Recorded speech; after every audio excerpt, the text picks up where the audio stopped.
Hey everyone, welcome back to the channel. My name is Christopher, and Marcia Lucas, the ex-wife of George Lucas, just did a sit-down interview a little while ago, or at least the interview was released not too long ago, and I watched it for the first time yesterday, and there's a lot in there. There's a lot of stuff that a lot of fans probably didn't realize how much or how important Marcia Lucas was to the original Star Wars trilogy in editing certain scenes and giving them more feeling, more oomph, if you will. But there was she also talked about other stuff about Star Wars, such as sequel trilogy, The Mandalorian, stuff like that. And there's some stuff that I don't agree with. I think she's wrong about Star Wars, or at least some of it. I'm not going to watch the whole thing here with you guys, but I will leave it linked in the description below. The full interview is about like 3 hours long, I think just over 3 hours long. But I've got a few little segments that I wanted to watch and give my input on. Who are you, and what do you do? My name is Marcia Lucas, and I'm a retired film editor. Like, at what point does it hit you, oh, this thing he's talking about every now and then, we might be making it?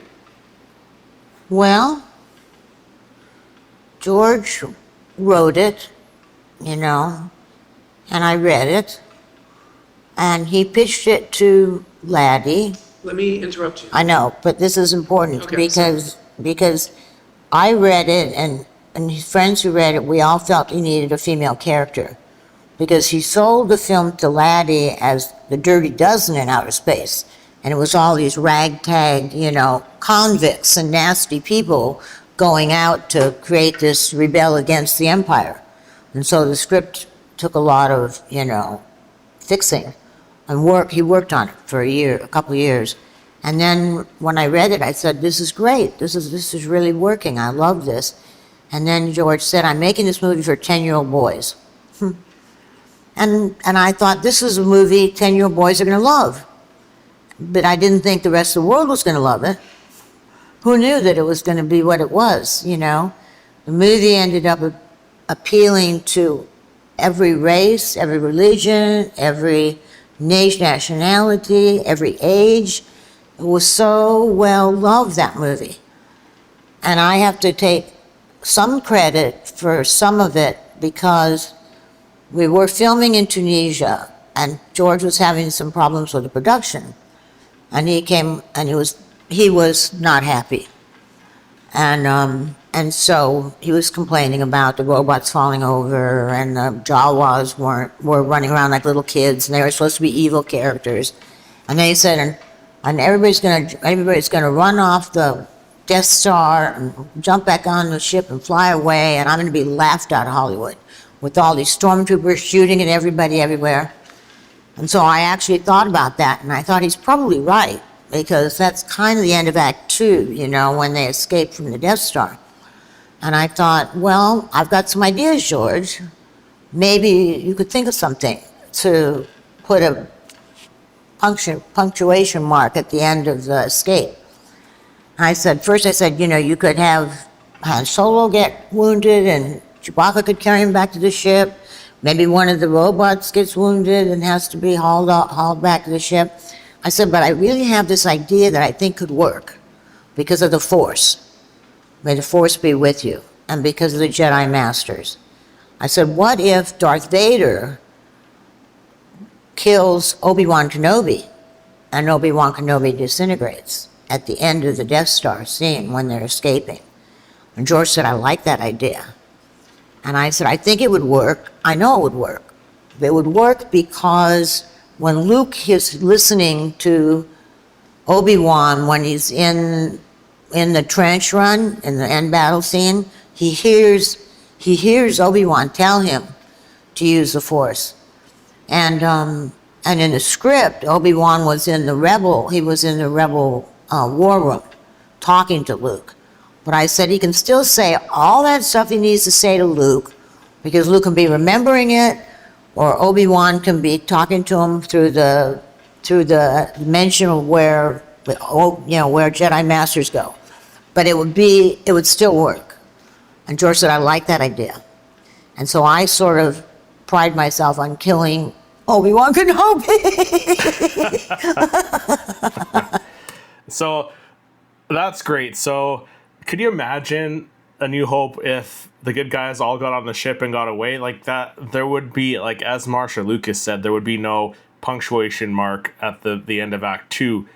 So with that big death there, that created some real tension, that created some real emotional scenes afterwards, and gave Luke a reason to really join in the fight against the Empire and, kind of not get revenge, but, help the Rebel Alliance. Like, he just saw Darth Vader kill his mentor, and that gave him kind of like that push to really join the rebellion. So, like, this is great that Marcia Lucas was the one who came up with killing off Obi-Wan Kenobi. So that's great.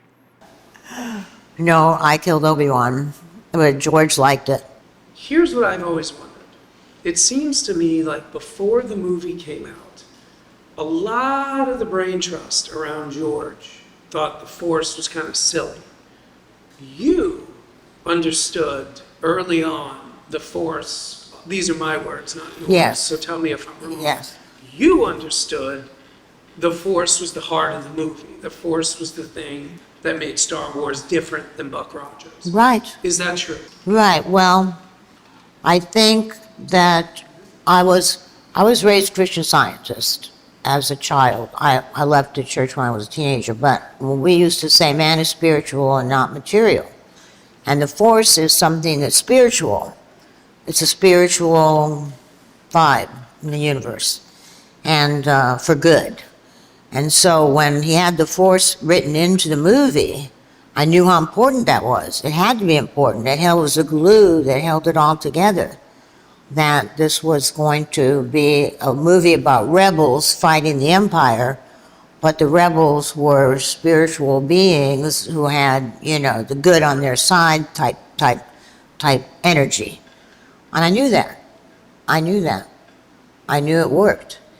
And then after we screened and filmed I remember Brian De Palma coming out and saying, George, in his loud, bulky voice, George, you got to get rid of that Force thing. That doesn't work at all. What is that? And I went home and I said, George, he does not know what he's talking about.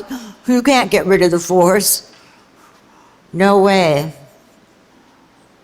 It's too important. Yeah, so again, like, she convinced George to keep the Force in the movie. Like, getting rid of the Force, like, the Force is one of the main characters in the movie. I see it that way. I know a lot of other fans see it that way, but Marcia Lucas convinced George to keep it in there. Could you imagine Star Wars without the Force as this big spiritual thing in the movie? It would be a totally different movie. So we've heard that there was a cut while you were off editing with Scorsese. Right. We've heard that you came back, saw the cut, and the Right. Force had been removed from the whole movie. Not all of it. No, not all of it. It was still there. Obi-Wan was still, may the Force be with you, but there were 2 or 3 scenes where they removed it. For example, there's a scene where the rebel pilots are getting ready to attack the Death Star. And Han Solo is loading up his money, right? Because he gets paid, because he's a soldier fortune character. And he's going to get his money and pay off Jabba the Hutt. And so when the scene is over, the princess says, well, if money's all you care about, that's all you're going to get. And then, Luke goes over and talks to him. And then Luke walks away. And then Harrison says to him, hey, kid, may the Force be with you. They cut that out. The Han Solo character saying that to the kid meant, there was more to him than met the eye. So it was places in there, and I can remember walking back and forth and saying, you got to put it back here, and you got to put it back here, and it's got to be in the movie, and, and George said, okay. I'll put it back twice or something. But it wasn't completely cut out. It was never completely cut out of the movie. Yeah. So it's interesting. So I never heard that before about that line. So the big story from my point of view that makes you famous for everything was the Battle of Yavin and how you re-edited it and all that. What other little moments like the Han Solo line were taken out that where you were like, it has to be in there? Yes, that's my opinion. That's my opinion. So what, again, in your own The words, performances, there were two scenes cut out of Star Wars that were in the script, that were shot, and that were edited, and that were in the movie. One of the scenes is when they're escaping from the Cantina planet. What's that? Alderaan? No, what was that planet? Tatooine. Tatooine. They're escaping from Tatooine, and there was a scene in there where Harrison goes to the Millennium Falcon and Jabba the Hutt's there. And Jabba is a kind of Irish actor, kind of big, heavy guy saying, "Hon me boy, you owe me money," and everything. Well, the performance was so awful and just terrible and so beyond belief that scene didn't need to be in the movie. Everybody talked about, Harrison says, "I owe Jabba the Hutt money." In the cantina scene, the guy comes in and says, Jabba wants his money. We know Jabba the Hutt is after Han because he wants his money. We know Han is a smuggler. He smuggled, a space smuggler and a soldier of fortune. And so that scene went out, and George said, I don't know if I want to lose it. And I said, well, let's lose it because I don't think we're going to need it. And we cut it out, and you never missed it. You totally understood Jabba the Hutt and Han Solo and all his things. And then there was another scene that he shot where Luke Skywalker is hanging out with his friends in the desert. Where he lives with his aunt and uncle. And they're like in an office, and there's a couple young men and a young girl, and they're all talking about how great it is to fly the planes and how he can shoot womp rats, and it was a terrible scene. The actress was just unbelievable and not good, and the other kids had nothing to do, and I just said that scene is just not working, and I think we can cut it out. I don't think we need it. We cut that scene out, and it never went back in. And then the Jabba the Hutt scene never went back in until many years later, which upset me tremendously, that George put the Jabba the Hutt scene back in the original Star Wars, because I always loved the reveal of Jabba the Hutt the first time you see him, and Princess Leia is sitting at his feet in her metal bikini with her chain around her neck. I mean, that was such a great reveal. Now he's got Jabba the Hutt back in the first movie. All these kids are going to see the first movie, and that it's going to wreck the reveal of Jabba the Hutt when they see the movie with Jabba in it for the first time. So she made some really great points here about that scene with Jabba the Hutt being put back in 1997 in the special edition of A New Hope, because that ruins the surprise. It worked so well before that without that scene in there where, he hears from Greedo, "Oh, Jabba's looking for you. He's got a price on your head. You got to avoid this Jabba the Hutt gangster guy, this big mob boss guy." And then you're wondering, who is this Jabba? And then you finally see him 2 movies later in the third movie of the trilogy. You see Jabba, and he's this grotesque looking giant slug. He's got, this good-looking dancer attached to him, and then later on in that scene, you get Princess Leia in her bikini, chained to Jabba the Hutt, this grotesque giant slug, gruesome-looking person. Well, not person, this gruesome-looking alien, and having him back in A New Hope kind of ruins that first seeing him in Return of the Jedi. I think Marcia's absolutely right about this, that you didn't need that scene in, but George put it back in, and now we have what we have. I even designed the Lucasfilm logo. When we were making movies, when we made THX, he said, well, I have to have a company now.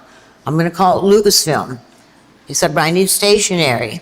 I said, okay, what do you want me to do? He said, well, make me a letterhead that looks like Beacon's furniture. So I went and I looked at Beacon's furniture, and it was curved on the bottom and straight on the top, and I wrote Lucasfilm on, on the logo. And then because in England, they don't call corporation, they call it limited. So I said, we'll call it Lucasfilm Limited, because limited just rolls off the tongue, Lucasfilm. And actually, based on my original Lucasfilm logo, it's been embellished by great artists since, but it was my piece of artwork. That's how involved we were in everything. So that's one thing I didn't know, that Marcia Lucas created the Lucasfilm logo, which is so iconic now. It's at the beginning of every Star Wars movie. It's at the beginning of every Star Wars show. We see it all the time. So Marcia Lucas, again, like, hands down to this woman. She did a lot for Star Wars.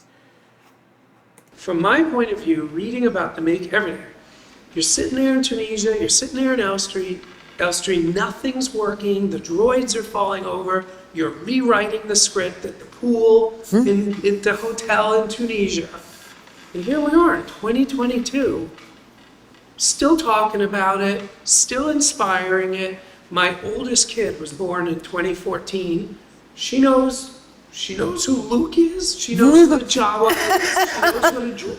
My son, who's 7, he knows what a droid socket is. He literally knows what the thing is called that R2-D2 plugs into. Does this shock you? Like sitting there on set, watching robots fall over? Well, if I didn't have grandchildren, it might shock me. But you have to understand that I have 2 grandsons, little boys. And of course, Amanda's, my oldest daughter Amanda with George, her son gets, for Christmas, everything Star Wars. And he's grown up doing things with he knows his grandfather George. And so he knows Star Wars.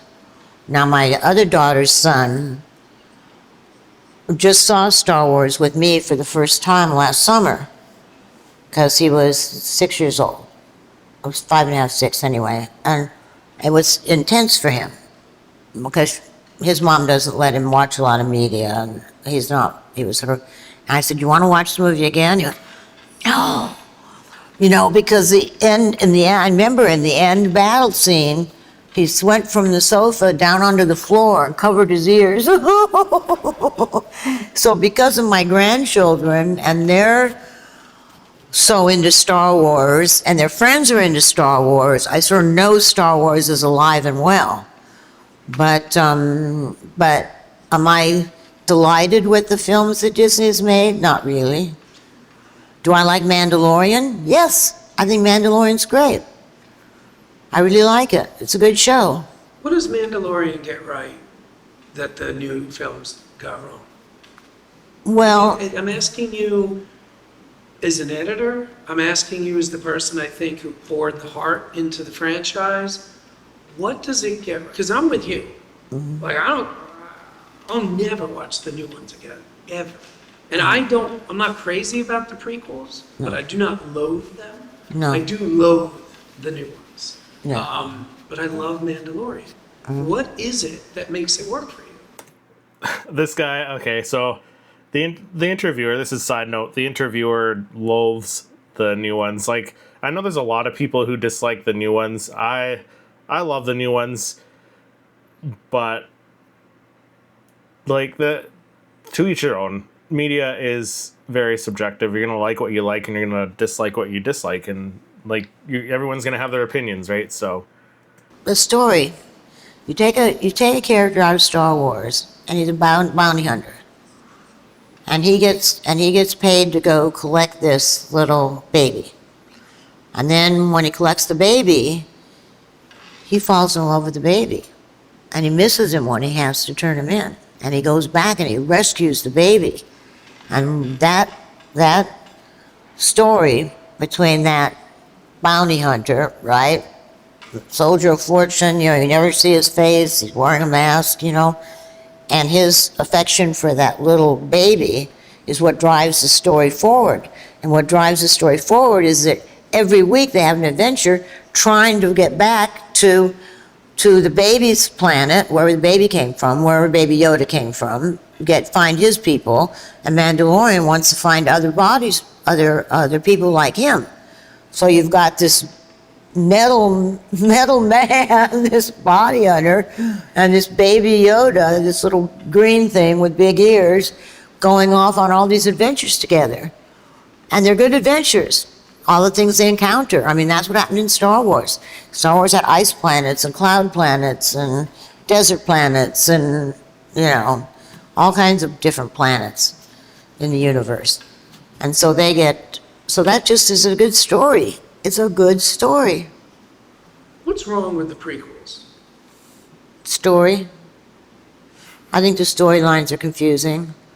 And I think they're so full of special effects and, all the what do you call them, the computer-generated characters. I mean, I like real humans. I mean, I love robots, and I love Mandalorian, and I love all those characters. But they seem to be vacant of human relationships with humans. I think. I'm not sure. I saw the first one because a friend of mine who I never got invited to any screenings, ever, after I left. But a friend of mine was working at ILM, and she invited me to one of the screenings of the first prequel he made. And after I saw the movie, I went out and I sat in my car and I cried. Because I was so sad. Because of all the characters the stories he could have told. He could have told the young Luke Skywalker, how did the twins get separated? How did he get separated from his sister? He could have told, so many stories were there. The young Obi-Wan, the young Harrison, he had all these characters that he could have gone back in time and told, and yet he wanted to tell the story of Anakin Skywalker, who becomes Darth Vader. Only it doesn't make sense. Okay, so this is where some of the things she says I disagree with. So the whole story of Anakin Skywalker becoming Darth Vader, George always said it was always a story of Anakin Skywalker, Skywalkers, and the story of how he became Darth Vader. He always had that idea to go back and do those three. Whether that's the truth or not, I don't know. We're getting Marcia Lucas's side of the story, but she said the prequels have no story because of all the visual effects. George is a pioneer. He was ahead of his time. He was ahead of his time making the Star Wars trilogy, the original trilogy. The stuff he wanted to do, technology wasn't there, so he had to make that technology. He was a pioneer with all this technology that we now have in the film industry, on the movie side of things, the creating stuff, the visual effects, the sound, all of that stuff. He was a pioneer with that stuff, and ILM was that they were pioneers. They were all pioneers, and George was a pioneer, and he still is in the movie industry. And the visual effects, it would have gotten there eventually, but George was one of the first to really push the envelope with all this technology and making all these digital characters. And yes, the Phantom Menace, in my opinion, didn't hold up as well as the other two prequel films did. But Marcia is saying that they could have told the story of Luke and how they got separated. We did see how they got separated at birth in Revenge of the Sith eventually. So yes, it wasn't in the Phantom Menace, but George did go and tell somewhat part of that story. And then eventually with Disney, we did get to see the young Han Solo story as well. So I tend to disagree with some of the stuff she's saying in this segment, but still, she did a lot for Star Wars as well. And that the casting was so bad. The little boy looked like he was 6 years old, and this woman that he's supposed to have a romance with or something, the princess, looks like she's 20 years old. And I thought, just nothing worked for me. It didn't work. I didn't see human on human relationships. And there's a scene where the mother has to say goodbye to her son. Man, would I have liked to have cut that scene. I mean, I would have edited the scene. I would have showed emotion on their faces and emotion on her face and emotion on the boy. Instead, the scene is just, sorry you have to leave, and off he goes. And there was no heart in the scene. there was no heart in that scene when the mother has to say goodbye to her son. So the interviewer again is funny how, I don't know how little he knows about the Star Wars prequels, but on Marcia Lucas's point there, how the actors were bad and stuff like that. Ewan McGregor was great. He played the perfect young Obi-Wan, and fans love him as a young Obi-Wan. Jake Lloyd, like 9 years old. Like Anakin was supposed to be 9 years old. Padme was supposed to be 13 years old. Padme looked a little bit old, but not. I don't think she looked 20 in my opinion. So I got to disagree with her there. But yeah, the interviewer is just funny how little he knows about the prequel trilogy there. But let's continue on. Based on the George you met in film school, are you surprised, if you're right, and I think you are right, I mean, this is what I've read, other people we've interviewed, but if you're right, that George started paying more attention to the technology and less, or was he already like that, but you kept pushing him away from the technology and back to the story? No, because Star Wars was all analog. There were 70 people worked at Industrial Light and Magic. You know, they had optical printers there that they had to run 25 screenshots through, you know, or 50, and you know, you blow one shot, and anyway, and it was all the models were filmed. It wasn't, you know, digitally created, you know, and didn't they make a spin-off of Star Wars called something Rogue? Rogue One. Rogue One. I went to the Academy Awards, asked me to come down and speak because they were doing a little story about the difference between Star Wars and analog filmmaking and Rogue One and digital filmmaking. I learned a lot at that meeting. I learned a whole lot at that meeting because 70 people made all the special effects in Star Wars. And they had something like 250 people on computer making spaceships and stuff and backgrounds. And, you know, we had matte paintings. We had all that, and, you know, all that stuff going on. But yeah, it was just what I didn't care for. I don't care for the sequels, because there was no need to kill Harrison Ford. Why kill Han Solo, the beloved character Han Solo? Why? And then at the end of The Last Jedi, they let Luke disintegrate, so they kill off. Luke should have stuck around to be the new Obi-Wan, the new Yoda, the new Jedi Master, to teach the young people, right? They don't think story anymore. So what Marcia was saying about Luke he should have stuck around and being the Yoda, like, this is where I disagree with her. I think, and killing off Han Solo. So Han Solo was more of like the Obi-Wan Kenobi character, the mentor character to Rey for a little bit, pushing her, guiding her to an even wiser mentor, Luke Skywalker. So Han Solo was exactly like Ben Kenobi in A New Hope. He was the mentor for a little bit for the first film, and eventually guided him further to the wiser mentor, Master Yoda. And that's exactly what Han Solo was in the sequel trilogy. And Luke was exactly Yoda. Marcia Lucas, yeah, I don't agree with her here. I think she's wrong about Star Wars here.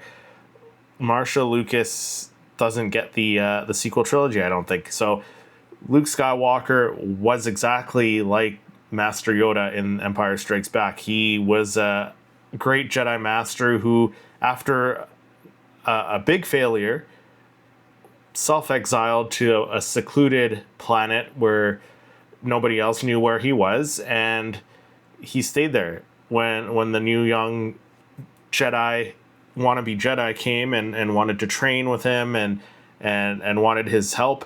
He was very reluctant at first. Yoda was very reluctant to train Luke. Luke was very reluctant to help Rey at all.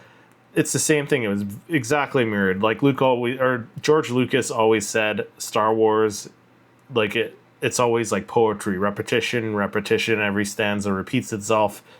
And that's exactly what they did with the sequel trilogy. Luke was mirrored. He mirrored Yoda's story in Empire Strikes Back, even to him. He died a film early, but you still saw him as a Force ghost. in The Rise of Skywalker and helping Rey still. You still saw Yoda as a Force ghost in Return of the Jedi at the end, right? So it mirrors itself to an extent, and these characters were on very similar journeys as the characters in the original trilogy. So this is where I don't agree with Marcia Lucas. Again, great woman. She did great stuff for Star Wars, but I don't agree with her. I think she's wrong about Star Wars in this instance anyways. Did you, it's funny, just when you mentioned the bin, it made me think of Edit Droid. Did you, like, were you ever like, you know, before things with the marriage started getting a little difficult, were you ever like, hey George, aren't you a filmmaker? Like, why are you doing Edit Droid? Why are you doing what will become Pixar? Why are you doing THX, like, the sound? Like, did you ever have a conversation with him where it's like, why aren't you just making fucking movies like every other director? Conversations I had with George that can cover that subject were conversations about how much money we were spending building Skywalker Ranch. Because basically, George was never happy when he was directing. He was looking for perfection, you know, even the actors will tell you, you know, he didn't get over there and schmooze the actors and talk about their emotion or where they're coming from or their motivation. And they all joked. All George would say was, do it again faster. You know, because he didn't interface and relate that way. And so he didn't like directing. And so when Star Wars was such a hit and we had all this money, he said, I'm not going to direct any more movies. He said, I'm going to make little independent artistic films that nobody has to like, because he wanted to make experimental films. Now that turned into the sound and the opticals and the effects and everything, but I kept saying, well, you're not going to direct any more movies. How can we be building this whole studio out here to make movies? That was what I didn't quite put those two things together.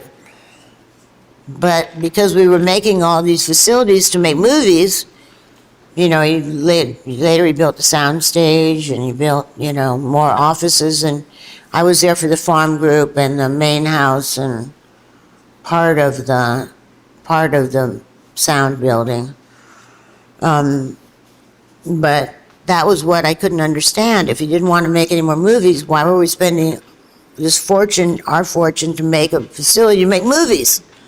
And then the original thinking for me was, this is going to be a filmmaker's sort of retreat place where people can come and write, people can come and film, people can come and mix, people can, it was going to be a community of filmmakers. I felt like it was going to be the new young Coppola's, and matter of fact, if I had stayed, or if the marriage had worked out better, he was going to make me a producer that could develop low budget movies, independent low budget movies, which is what I wanted to do. I thought that would be thrilling, developing new talent.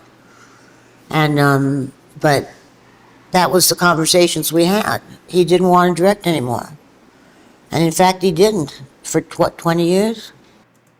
And like I said, George was an absolute pioneer in the film industry, making advancements in visual effects, audio, stuff like that. Like it's so impressive what George Lucas did, and it's just incredible what he has done for Star Wars, for the film industry. Like, he just did so much, right? It's just crazy that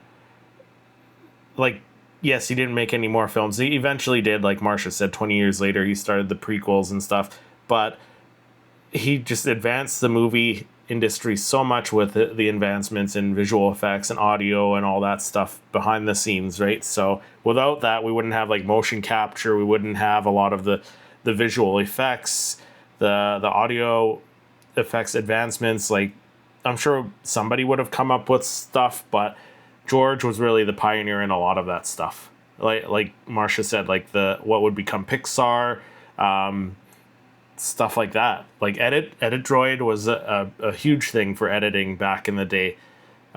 Really advanced it from analog editing to digital editing. So, and the digital movie making without actual rules of film, you could digitally film and edit, and that was a huge thing back then as well. So, he's such a pioneer. All right, here's a fun one. This one has to be fun. Jar Jar Binks. Oh, Jar Jar Binks. Well, I heard on the grapevine that George asked his kids. He had adopted as a single dad. He adopted a daughter, an infant, a baby girl, and a couple of years later he adopted a baby boy. And so they were sort of young and toddlers and 4 and 5 years old when he was making these movies, and he asked the kids what to name them. And I was told that the kids named Jar Jar Binks. So the character himself, I thought the movie was racist. I mean, there were Chinese men, there were, what was he supposed to be, Jewish, I think? Was he supposed to be like a New York Jew? I don't know, he was a strange character, and he talked strange. He wasn't like Rasta, was he? Was he supposed to be Rasta? So I couldn't disagree with her more. I don't think the Phantom Menace was racist at all. If anything, it was very inclusive of all these different races and cultures. They had Asian people doing the voices for the Nemodians, the Trade Federation, the viceroys there. They had the Jewish, almost Jewish looking character in Watto. They had different races and stuff performing and making these characters what they are. So if anything, the Phantom Menace is more inclusive than the Star Wars films before. Harrison Ford. Oh, Harrison was in American Graffiti, and he had a small part. He plays John somebody in the Yellow Deuce Scoop, the racer that comes to town to race. And I thought when I was cutting the scenes and everything, I thought, this guy is handsome, this guy is sexy. And of course in the movie he picks up the girl, right, that's in Cindy's character, and they have the race and she crashes, and she goes off with her high school boyfriend. I thought, why would you leave him? He was the hunk. He was the hunk. I really liked Harrison. I just thought he had a lot of screen presence. I thought he was handsome, and I thought he was charismatic.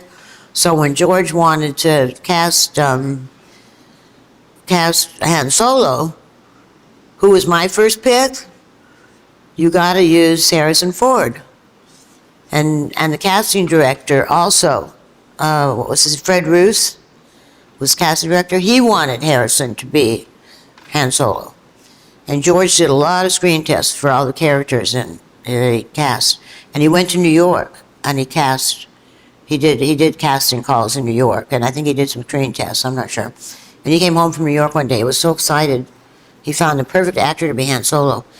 It was Christopher Walken. Could you imagine Christopher Walken as Han Solo? Like that would have been a completely different Han Solo if Christopher Walken was Han Solo. So I'm so happy we got Harrison Ford as Han Solo. Again, Marcia Lucas had the right instincts there with wanting Harrison Ford as Han Solo. What did you think when you read he sold Lucasfilm to Disney? I was another sad day. Why? Because when George's father was a small businessman in Modesto, California. And George and his dad clashed a lot. And I don't think his dad had much expectations for George when George became so successful. And when George, because of the small business and that his father had built from nothing, George always said to me, I've got a company now. I have a company. This is my company. And I will never, ever sell my company. I will never, ever put my company on the stock market. I'm a success. I made all this money. I will never, ever give up my company. And guess what? He sold it. Yeah, and so he did sell it, and I don't know, if he hadn't the alternative would be no Star Wars right now. So I know there's a lot of people who don't like the Disney era Star Wars stuff. I really enjoy the Disney era Star Wars stuff just as much as the original 6 movies, but and I know everyone doesn't, but the alternative, again, as I mentioned, is no Star Wars right now. So at least we're getting Star Wars. And to me, like, every Star Wars project is good Star Wars because the alternative would be no Star Wars at all. So any Star Wars is better than no Star Wars. Not every Star Wars project is great. Like, do I love every Star Wars project? No, there's some that I don't like as much as others, but I don't hate any Star Wars project that has been produced ever. I really enjoy all the Star Wars projects. I love some more than others, but again, the alternative was no Star Wars at all. We've heard you did a lot of work editing Vader's death in Return of the Jedi. I was the queen of death. I used to go in the editing room and say, "Who's dying today?" Because I cut Darth Vader's death. I had cut Obi-Wan's death. I had seen a cut where it's a very emotional scene because he doesn't have his helmet on, and he's talking, and Luke is talking to him, and Luke is saying, "I know you have good in you, or had good in you. I knew you had good in you," and he's saying something like, "You're right." And I don't remember all the back and forth dialogue, but there were just dialogue there that needed pregnant pauses. I mean, Luke needed to really think about what his father was saying, or he just needed to be in that moment, in that moment, and instead of the way it was originally cut was, I know there's good in you. Yeah, you're right. Boom, I'm dead. I mean, that's the way it felt. That's what it felt like. It felt like, say the dialogue and you die. And what I had to do was intercut it a lot so that I put in some pregnant moments and tried to make the scene more emotional for both of the characters. But that's what happened when the Jawas shoot R2-D2 in the canyon. They jumped up, shot him, he fell over, they carried him off. Then I was looking at the dailies because I was recutting the scene, and I saw these Jawas going. Like, what's going on here? I said, this could work. This could be fun. So I said to George, I think they should shoot R2-D2, and R2-D2 should have a bunch of electricity wrap around him, and the Jawas will go, huh? And then it'll go, vroom. And George, that's a good idea. I'm going to do that. I'm going to have ILM work on electrocuting R2-D2. So when the Emperor dies too. Oh, the Emperor dies. He's stabbing. He's killing Luke with his electricity.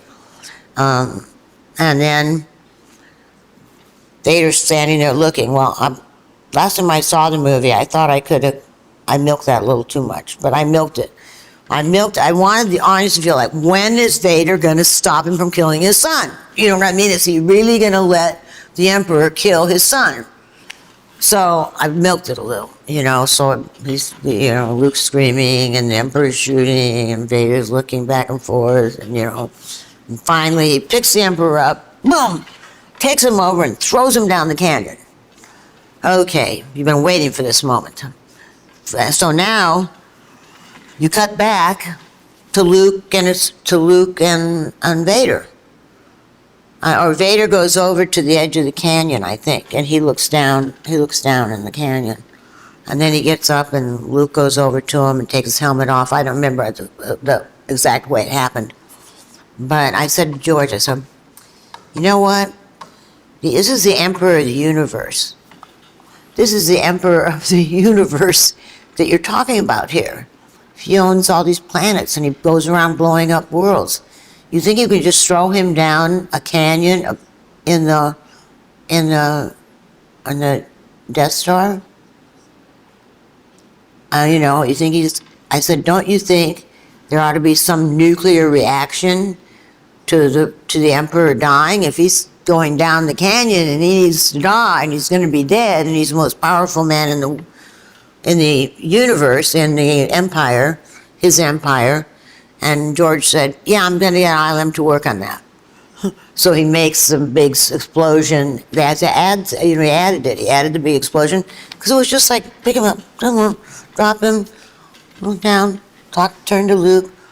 I mean, that needed to be an event. And then somebody, even Ben Burt, said somebody to one of the ILM guys. They said, when Darth Vader's looking down at the Emperor that he threw off into the canyon, somebody should put a superimpose a skeleton on his face, which they did. And that was Ben's idea.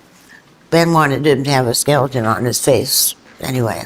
So, again, like, Marcia Lucas did some incredible stuff for Return of the Jedi, for Star Wars in general, just the original 3 movies. Like, some of those scenes that she described, the death scenes of Darth Vader, of the Emperor, even that scene of R2 in the canyon, in Baker's Canyon there, in where the Jawas find him.